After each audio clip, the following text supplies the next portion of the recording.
নমস্কার, দেখছেন কলকাতা টিভির সঙ্গে রয়েছে আমি স্বর্ণালী। শুরু করছি সংবাদ সারাদিন। আর শুরুতেই যে গুরুত্বপূর্ণ খবরের দিকে নজর রাখতেই হচ্ছে মুর্শিদাবাদের পরিস্থিতি নিয়ে কেন্দ্রীয় স্বরাষ্ট্র সচিবের বৈঠক, এবং যেমনটা জানা যাচ্ছে রাজ্যের ডিজি এবং মুখ্য সচিবের সঙ্গে এই বৈঠক করলেন কেন্দ্রীয় স্বরাষ্ট্র সচিব। আপনাদের জানিয়ে রাখি, মুর্শিদাবাদের যে পরিস্থিতি আমরা দেখেছি, কয়েকদিন ধরেই ওয়াকফ আইন নিয়ে যথেষ্ট উত্তেজনা সৃষ্টি হয়েছে মুর্শিদাবাদের একাংশে, এবং সেই বিষয় নিয়েই, সেই ঘটনা নিয়েই এবার বৈঠক করলেন কেন্দ্রীয় স্বরাষ্ট্র সচিব রাজ্যের ডিজি এবং মুখ্য সচিবের সঙ্গে।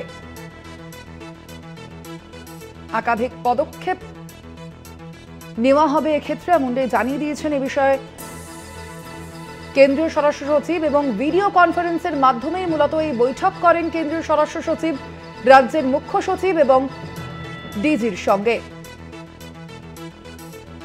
আমরা বিষয়ে আরো বিস্তারিত জানবো। আমাদের সঙ্গে এই মুহূর্তে ফোন লাইনে রয়েছেন কলকাতা টিভির ডেপুটি এডিটর মৌপিয়া নন্দী। মৌপিয়াদি, কি জানা যাচ্ছে এই বিষয়ে? ঠিক কি পদক্ষেপ নেওয়া হচ্ছে আইন শৃঙ্খলার ক্ষেত্রে? দেখো স্বর্ণালী, আমরা যেটা জানতে পেরেছি যে আজকে কেন্দ্রীয় স্বরাষ্ট্র সচিব তিনি ভিডিও কনফারেন্স করেন পশ্চিমবঙ্গের চিফ সেক্রেটারি মুখ্য সচিব মনোজ পন্থ এবং ডিজি ওয়েস্ট বেঙ্গল রাজীব কুমার তাদের সঙ্গে। যেটা জানা যাচ্ছে যে রাজীব কুমার তিনি ব্রিফ করেছেন পরিস্থিতি নিয়ে, এবং কেন্দ্রীয় স্বরাষ্ট্র সচিবকে রাজীব কুমার যেটা জানিয়েছেন যে পরিস্থিতিতে উত্তেজনা রয়েছে, কিন্তু পরিস্থিতি নিয়ন্ত্রণে এবং খুব ক্লোজলি মনিটর করা হচ্ছে। অর্থাৎ রাজ্য পুলিশের তরফ থেকে খুব জোরালোভাবে নজরদারি করা হচ্ছে, এমনটাই কেন্দ্রীয় স্বরাষ্ট্র সচিবকে জানিয়েছেন রাজ্য পুলিশের ডিজি। এছাড়াও বলেছেন যে ইতিমধ্যেই 150 জন অ্যারেস্ট হয়েছে, 150 জনকে গ্রেপ্তার করা হয়েছে।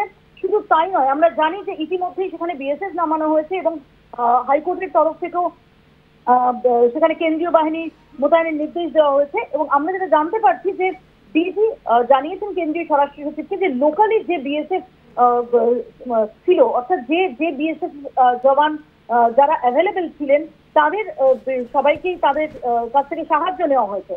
এর পরিপ্রেক্ষিতে আমরা যেটা জানতে পেরেছি যে কেন্দ্রীয় স্বরাষ্ট্র সচিব তিনি জানিয়েছেন যে স্থানীয়ভাবে অ্যাভেলেবেল 300 বিএসএফ জওয়ান তার মুর্শিদাবাদে অ্যাভেলেবেল, তার বাইরেও অতিরিক্ত 5 কোম্পানি বিএসএফ মোতায়েন করা হয়েছে রাজ্য সরকারের অনুরোধে।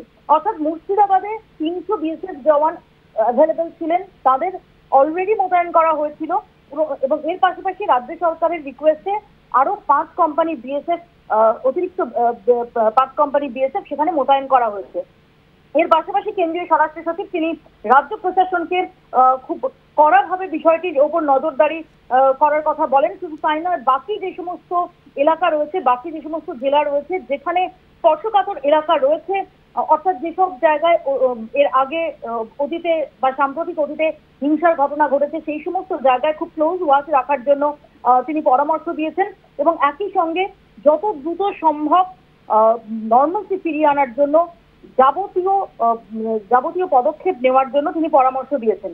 এবং এর পাশাপাশি কেন্দ্রীয় স্বরাষ্ট্র সচিব এটাও জানিয়েছেন যে কেন্দ্রীয় সরকার খুব ক্লোজলি পরিস্থিতির দিকে নজর রাখছে, এবং রাজ্যকে সমস্ত রকমের সহায়তা, অর্থাৎ মুর্শিদাবাদের এই অশান্তি নিয়ন্ত্রণে সমস্ত রকমের সহায়তা দেওয়া হবে বলে আশ্বাস দিয়েছেন, এবং প্রয়োজনে অতিরিক্ত বাহিনীও পাঠানোর জন্য তারা সমস্ত রকমের সাহায্য করবেন, এমনটাই জানিয়েছেন কেন্দ্রীয় স্বরাষ্ট্র সচিব।